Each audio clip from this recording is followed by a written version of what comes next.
Ferguson, Beeson. principal flute of the Colorado Symphony, and so much more. Here we are in your home. This is my home. How do you feel about my window? Incredible window. If only you could see the statues outside. We have a statuary. It's pretty incredible. We inherited all of this from... I know you got every single one of those pieces. You just went out looking for them. In my free time. You have so much free time. Yeah, I can't get enough of things to do because I'm so bored. I mean, playing the flute is so easy. It's the easiest instrument. Ever. I want to ask you something that so many people ask me. What is the deal with the flute and woodwind? Oh, okay. Because wood? Yeah, right. Yeah. It's clearly made of metal now. I love actually playing Russian music on a wooden head joint. Oh, interesting. I think there's something about the way Tchaikovsky wrote music that really is all about that wood sound, the resistance in the high register, because you'd actually overblow those registers. During his time on the flutes that he was writing for. What is overblowing? It means when you're fingering a note and you don't use a cross fingering to open a vent to make the note easier to come out, you simply blow through the harmonic structure up to the partial above the note. Oh my God, that's a lot of words. Okay, so are you blowing harder? Yeah, you're blowing a lot more air pressure through a smaller air stream. Oh. And it breaks the octave, and so you're just like playing, you go da da da da da, and you go da da da da. You just like blow harder. Okay, it's what every kid does with their recorder in 3rd grade. That's exactly the same concept. See, I'm smart. I know yeah. Okay. You got it. Okay, but in a professional way. Right. And so in terms of like, there are still flutists who play in a major orchestra, a modern orchestra with wooden flutes, but they have keys. Yeah. So you've used a wooden head joint, and you prefer sometimes to use that for Russian literature. Yes. And Baroque music. And Baroque music, because the wooden flute has a kind of a warmer, softer kind of sound to it. Yeah. Is that right? It's more resistant, and it doesn't sit further away from your face. It's not as open of an air column. Because it doesn't have a lip plate, it sits directly on the skin like a piccolo. Okay. And but it's just a bigger opening. And so when you're striking the wall on the inside, the air is much faster actually when it hits. So you can change the air speed a little bit more. It's just a little more sensitive to the air speed. Okay. I am having to rethink everything I have conceptualized about the flute because I just feel like the flute, you must have these incredibly humongous lungs. Oh. Because 99.9% of your air is just being wasted across the top of that opening, right? Like a Coke bottle. Yeah. But it never once occurred to me. Of course, it makes sense that in order to get the interior of the instrument, whether it's a Coke bottle or a flute, to vibrate, some of that air is going in there, duh. But the air is striking. Yes. It's striking I just struck my glasses. It's striking. Striking the inside of that in order to make the vibrations. Right. And for you, it's out this way. For me, it's definitely only a Coke bottle. Yeah, that's okay. Well, a flute is actually like the acoustic of a culvert. It's open on both ends. Oh, yeah, that's right. Okay. Which a clarinet and a bassoon and an oboe are not. Right. They are, of course, they blow into a reed, which vibrates and makes the sound. And the flute is always fun to watch my colleagues try to explain to a group of kindergartners. Yeah. Because you almost can't. In a way, you have to say. It just seems like a magic trick. Yeah, you blow and it just the air makes this sound. Yeah. And the air column vibrates the material of this open pipe. Yeah. So it creates a spin. Yes. Just the air that strikes the strike edge, and it's like lighting a match. And that vibration vibrates the pipe similarly to an organ. The organ in the church is the exact same acoustics as a flute. Well, and all of those adventure movies where there's an explosion and I'm never watching the person trying to leap out of the way. I'm only watching like the fireball coming out. It's always in a tunnel. It's always in a tunnel. And that's the thing. So when a flute vibrates, the vibration goes like this to the end of the flute. And what's really incredible is that it actually starts to come back. Stop it. It does. Do you feel it on your face? No. Okay. It's a kind of it's a residual vibration that comes up, but the pipe is always in motion. So if you learn how to just keep the resonance flowing in that circuit, you actually don't have to work so hard. So that's how you have all your free time.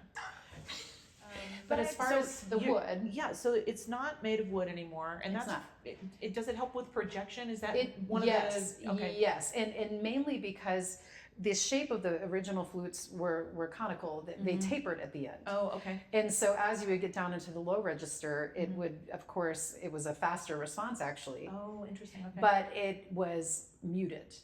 Muted.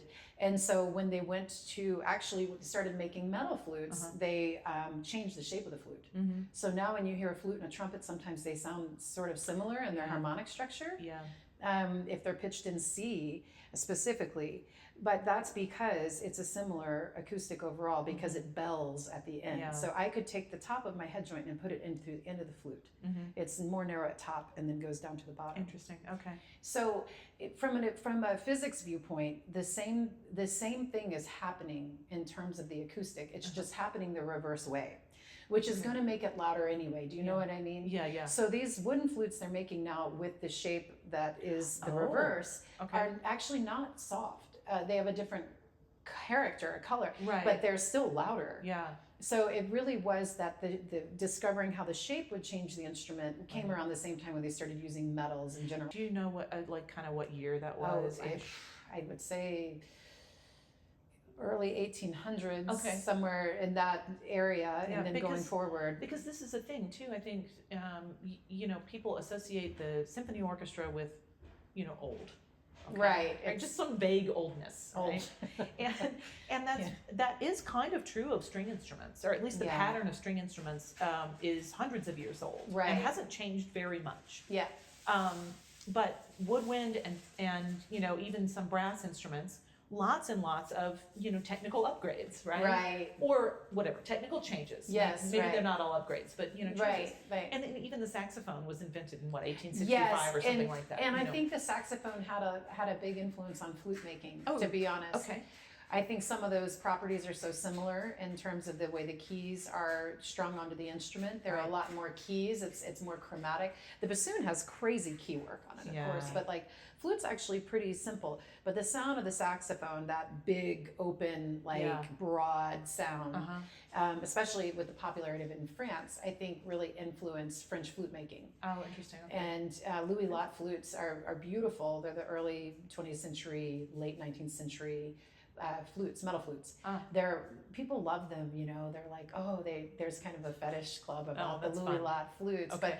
But yeah, they were wooden flutes to begin with, and when the orchestra had the concept of the orchestra occurred, they were made of wood. Right. And then, but they were weak. I mean, if you think about the sound a reed can make. Very, very strong. Very strong. A really strong vibration. Yeah. And so when you're blowing air into this one-keyed wooden flute that's tapered on the end, that doesn't really vibrate through the air column through the instrument, it's just going to be a sound that can't compete. Right. So I think flutists felt like they were getting passed over for some opportunities. Oh, I see. Okay. If you think about all the Romantic era composers and concertos, I think that was sort of like when we were growing our bangs out or something.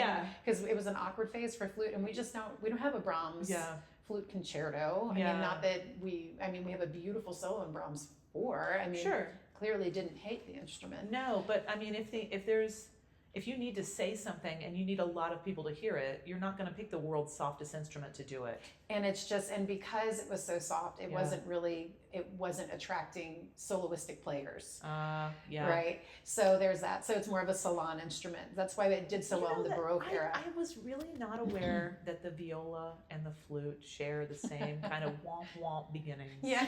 That just endears me to the flute even more. Well, thank you. I'm glad I could be more endearing. I mean, well, I mean, maybe I'll, increase my skill beyond Coke bottle one day.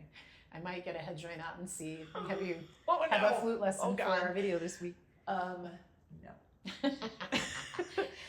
Okay, so I thank you for answering that. It's really that is some high level nerdery, and I really appreciate it because the four families that make up the orchestra, strings seem like really obvious. Brass seems really obvious, right? Yeah, they're like consorts. Right, and but woodwind you start getting like but the flute is metal, or, things like, what is the saxophone? How's that woodwind? That goes in the brass. It's yellow, whatever, right? Right. And so and then percussion is just crazy. That's just, like an insane world. Yeah. But, it's not, I tell people that it's not just about the material that the instruments are made of. It's a lot to do with the way that the instrument makes its natural sound. Yeah, and also the way that composers perceive those sounds Correct. At the time that they were writing the music. Right. Yeah. Anyway, okay. Speaking of percussion, though. Yeah, let's talk about it. This program that we are about to play, it's based around a theme of, fate, I guess. So we're bookending it with the Verdi, the Forza del Destino overture, and then at the opposite end of the program, of course, this this broad scope suite that Peter has made of the Prokofiev's Romeo and Juliet ballet, which is like a 2.5 or so out, maybe 2 hours and 20 minutes ballet. Yes. So he's 4 acts. He's reduced it down to a concert version that is, he says, around 57 minutes. So it's still very substantial, but it tells the story from beginning to end. It's not sort of out of order. He didn't make it.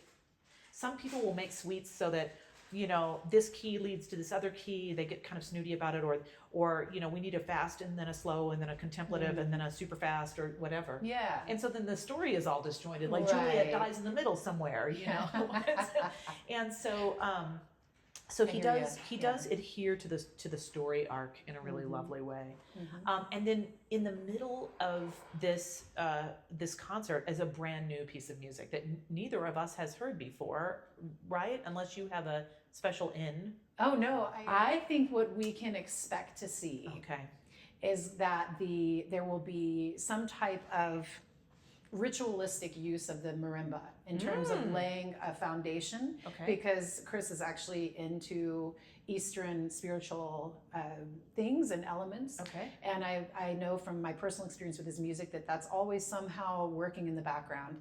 And he's a lyricist. I mean, he does write beautiful melodies, and so I think that actually his music ties in quite well with Russian composers. Most of his teachers were Russian, actually, right? From Schwantner, Breznik, all of these people. Oh my gosh, so even though there's no direct tie to Prokofiev, which would be amazing, I think in terms of the spirit of the music, there's more of a world music element into it, a mysticism in it, and also Western lyricism that's really prominent in his music. So I would imagine the violin is probably going to have a beautiful cadenza somewhere. Yes. And that there's going to be some kind of beautiful magic carpet with the marimba, and that there's going to be some really incredibly intense interplay between them rhythmically, some more minimalistic rhythmic elements. Yes.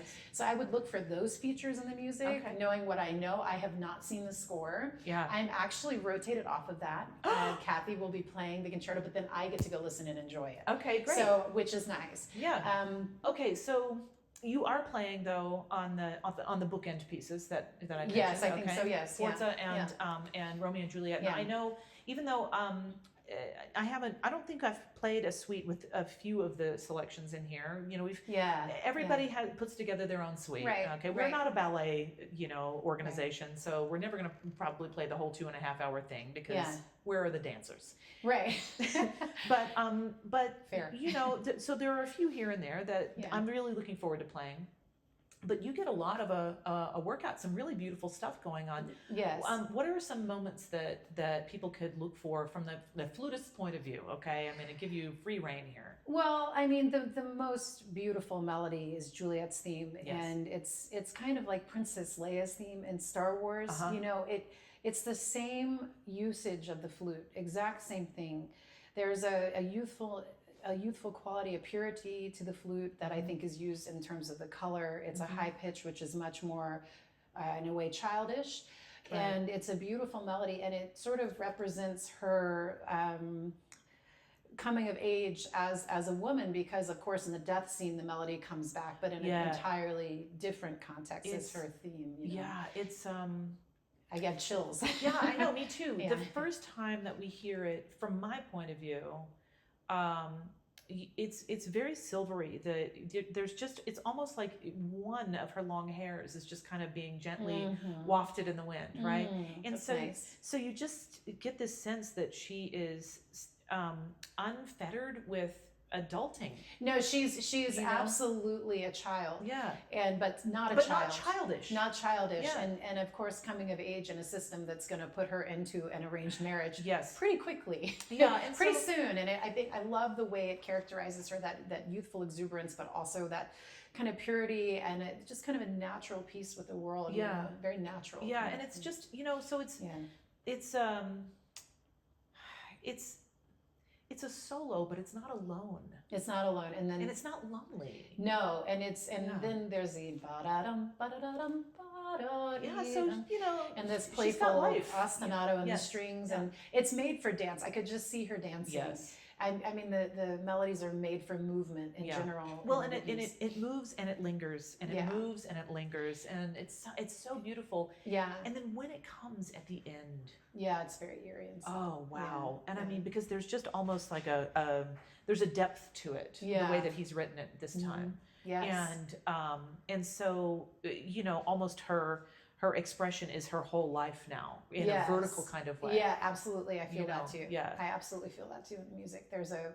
There's no weight to it. It's a feeling. It's like an apotheosis of everything that she was building to become in that moment. What's so tragic about it is you can feel all that wasted life. Oh gosh. It's really humane in a way. Yeah. But what I think is interesting about it is that it sounds so Renaissance-y to me. Yeah. A lot of times, like the Knight's Dance and Juliet's theme, and when the second flute comes in, and all of those moments, they sound, there's all many like fifths and chordal harmonies and things going on that give it a real Shakespearean quality. And I mean, he had to do that on purpose. Yeah. But it's also very, very much Prokofiev. Yeah. Oh, 100%. Yeah. And I love that he can kind of smush those things together, It's brilliant. Yeah, it really is. Yeah. I think a lot of that probably had to do with the production itself, the style of costumes, or how they were going to approach the presentation of the story. Yeah. But what I think is really fascinating about this, that I think our listeners might want to know about, is that it was originally written with a happy proletariat ending. Wait, no, I did not know this. Yes. He actually went through a huge struggle politically to get this piece to come out with the Shakespearean ending. But yeah, the ending. Yeah, I know you want me to slow down, but fact check me. No, I believe you. Yeah, I believe you. I'm just still really struggling. I'm still really struggling with how some people think that they can just gaslight you away from what you're looking at. Mm. It's like those. It's like those Peter and the Wolf versions, where you don't want to scare the children, so the duck gets to live at the end. Yeah. Please. Well, the reasoning behind it was that duck dead. Yeah, I mean, and he gone. I think Verdi and he's dead. Dead. D-E-D. Nom nom nom duck. D-E-D. Nom nom nom. Dead. He had no chance. But when we talk about Verdi and we talk about Prokofiev, both of these composers lived very political lives. Yes. In very different senses, but in a way you can't detach the music from the political environment. Yeah. And I think in a way where we're living right now as a society has a lot to do with those elements. But in Verdi, it's this established social culture that is at odds with a love story, and it's very much the same thing in Romeo and Juliet playing out. So that is like another tie-in that's interesting. But I think that happy ending thing is really funny. Actually, that the premiere was supposed to be in 1936. It was written in 1935, summer through fall, with revisions. He played a preview for it. They had like these boards of people that would come in and preview pieces at the Bolshoi before to give approvals for them. Yeah. And oftentimes they were, very power hungry, and so you never knew the response. Right. And so he had already discussed whether it should be a tragic ending or a happy ending, because that was an obvious possible faux pas. Yeah. And then they said it's a proletariat ideal to be optimistic and to make something to uplift the people. Right. So it should end with a happy ending. And so he couldn't say later on, after all of, there was this, I mean, literally the main critic in St. Petersburg was executed. Yeah. After the whole Bolshoi got gutted. Yes. And then he had to wait until 1940 to give the premiere. So there was this huge time period in between. And so then when they asked him, finally he got the normal ending, right? it came around, and there was a critic that said to him, I would prefer the sad ending, but I don't want to die for it. Oh. I don't want to die to keep them alive, or something along those lines. So it was a really serious situation. Yeah. But he struggled, and he waited, Yeah. and he changed, and he revised, and then he somehow got this thing, Right. gave birth to this thing. But it took about 5 years total, and like really stressful 5 Yeah, years. for You know. sure. So I think, you know, this idea of censorship and freedom of speech and everything. I mean, we're so lucky that this just sits on our stand, but it was a big, big struggle Right. to get this piece to come to life, with a lot of tragedy built into it, frankly. And so, I mean, the story is tragic, and the story of its storytelling is tragic. Yes. There was there was a lot of suffering going on in the arts at that point. That is a lot, and thank you for that point of view. I didn't know about the happy ending. I thought that was so the craziest thing I'd ever read in my life, and I thought, well, how could that even? Who would even think that was a good idea? I know, and that's ideology. ideology. So, what are you most looking forward to on the concert? I mean, I think actually just the arc of the program is something to look forward to, honestly. It's going to be a beautiful program. I think we'll have a lot of people who come. Obviously, Yumi has a great reputation in our community and has a lot of a following. Yes. I think the Romeo and Juliet's going to bring a lot of people out too. Sure. It's a very beloved story, and people love the piece. And I think people come to see Romeo and Juliet even if they don't know Prokofiev's version. Which is so tasty. It's so good. It's so tasty. Yeah. You know, really get into the detail and into the story here. So I think that's what we all are anyway in the arts, as storytellers. Yeah. We do it in a kind of, you know, I don't know, esoteric type of way. Yeah.